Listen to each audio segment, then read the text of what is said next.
Hi guys, welcome to Bite Size Excel.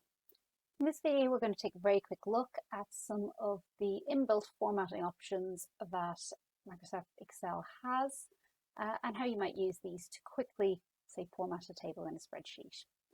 So in this one we've got an example of an inventory list, which is obviously all just quite plainly formatted at the moment.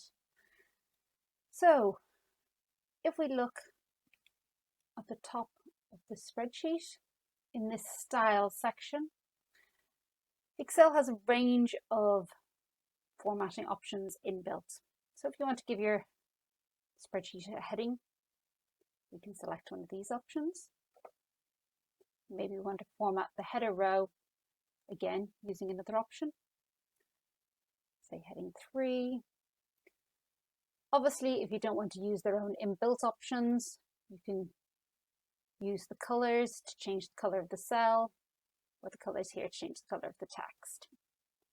So, and if you don't like any of the preset options, we can click on more colors and it gives you further options.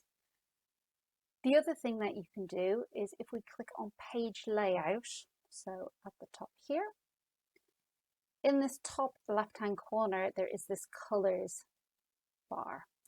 And it's got all these different themes. So we can select a different theme. And when you click back on the Home tab, you will find that all your colors in your little wheel have changed to match that theme. So, for example, if I want to change the color of my title row to this slightly icky lemony color, it's as easy as that. Hope you found this video helpful.